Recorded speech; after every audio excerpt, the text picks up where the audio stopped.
Hello. Hello. हाँ जी। जी सत्याय भगत जी। सत्ताईस जी। कौन भगत जी बोल रहे हैं क्या? जी जी मैं चुनचुन दास पटना से बोल रहा हूँ भगत जी। जी बोलिए।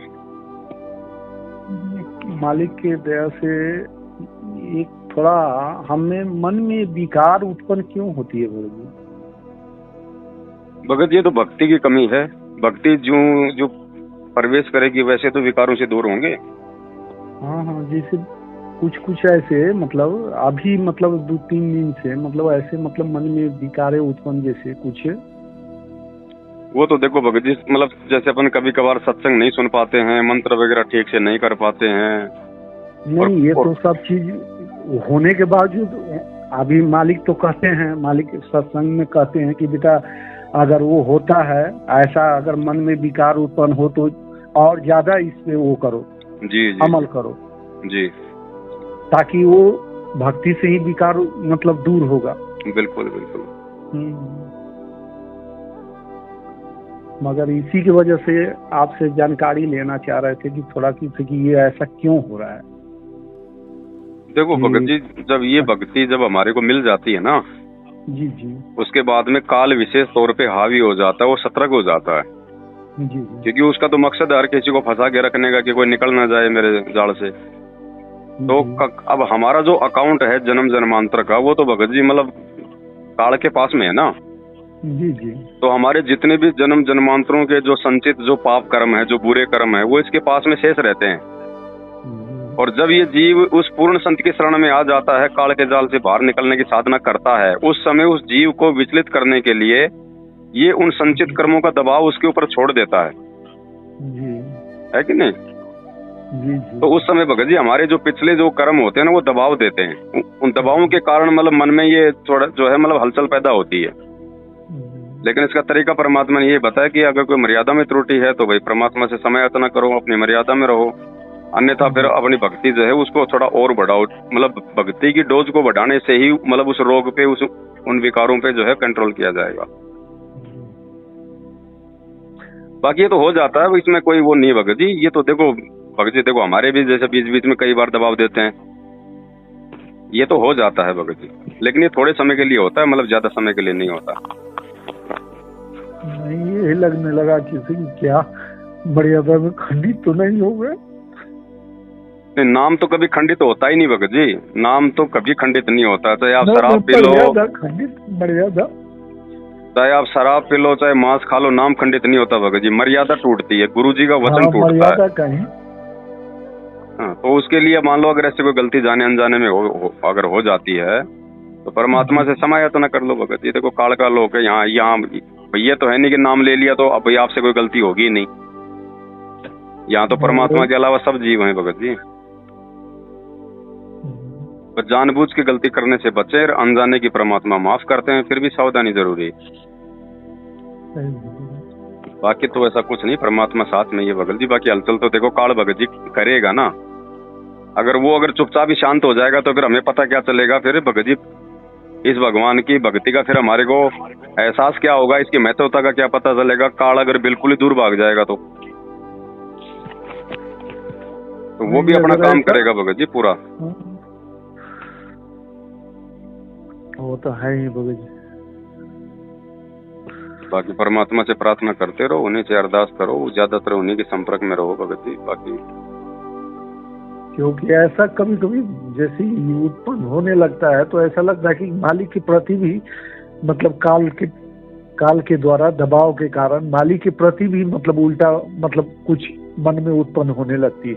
वो देखो भगत जी, काल तो ये मन है और परमात्मा ने बताया ये ना जाने कितनी बुरी सोच पैदा कर दे 1 सेकंड में।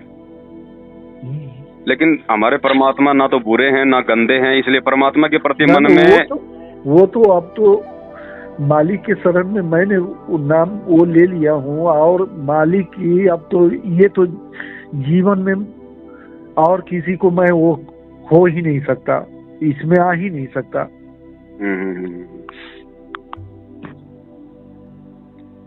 क्योंकि अब तो मालिक से यही अरदास करता हूँ कि हे मालिक अगर भाजू तो आपकी नहीं तो ले चलिए, सांस से बंद। बिल्कुल बिल्कुल। क्या करेंगे यहाँ रह के इस लोक में? ये भी देखो भगत जी, चिंतन मनन ना, ये भी मतलब भक्ति की एक पहचान है कि भाई हम सही रास्ते पे जा रहे हैं। चिंतन मनन वही करेगा भाई जिसके ऊपर परमात्मा का हाथ होता है। बाकी जो काल प्रेरित को क्या पता क्या चिंतन मनन होता है, वो तो पैसे के चिंतन मनन करेगा, माया कहाँ से आए, पैसा कहाँ से आए। तो ये तो अभी भगत जी बहुत समय है, धीरे धीरे रे मना धीरे सब कुछ होए। अभी तो आप और हमारी शुरुआत है भक्ति मार्ग में भगत जी। ये तो है, धीरे धीरे परमात्मा दृढ़ करते रहेंगे, हल्के फुल्के झटके तो भगत जी आजीवन आएंगे।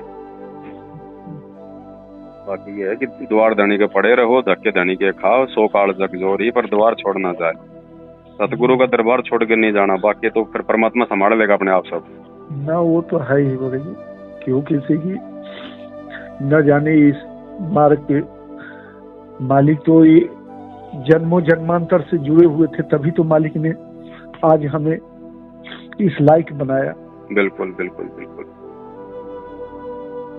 वो तो अब महसूस होता है किसी की धन ऐसे घर में, जिस घर में जन्म हुआ जी जी जी, कि मालिक से जुड़े हुए, बचपन से ही जुड़े हुए रह गए।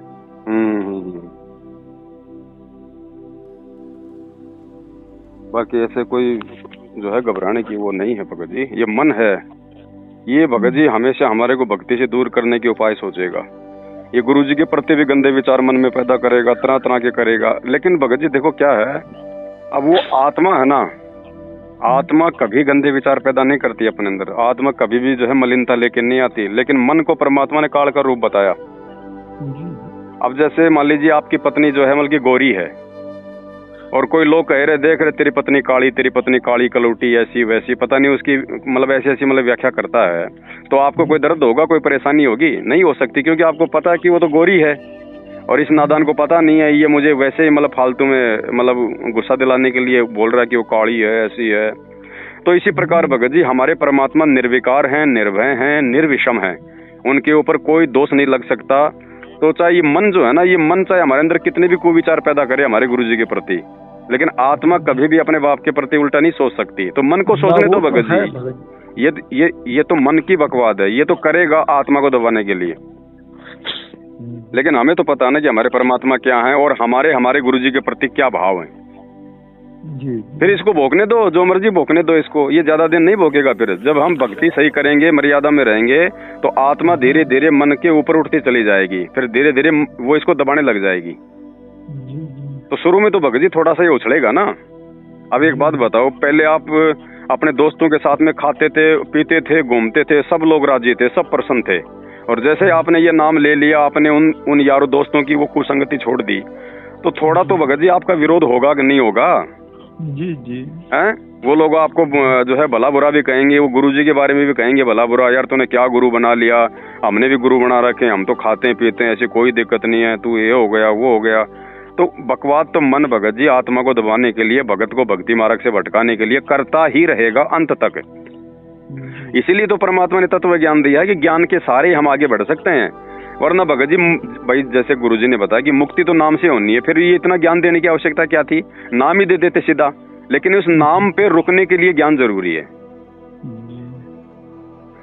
तो लगे रहो भगत जी, ये तो देखो अंतिम श्वास की भक्ति है ये तो, है ना। जो है परमात्मा कहते हैं ना कि पाकी फसल देख कर और गरबैयो मत किसान, अभी तो झोले बहुत हैं भाई, सतलोक आले तब जाने। जब सतलोक पहुंच जाए तब मानना कि हाँ हमारा काल से छुटकारा हो गया। बाकी तो भगत जी यहाँ पे सावधानी की जरूरत है, यहाँ सावधानी हटी तुरंत दुर्घटना घटी। बाकी छोटे मोटे तो भगत जी सब चलते रहेंगे झटके फटके तो। ठीक है भगत जी। जी सत साहब, सत साहब, जय हो बंदी छोड़। जय हो बंदी छोड़ के।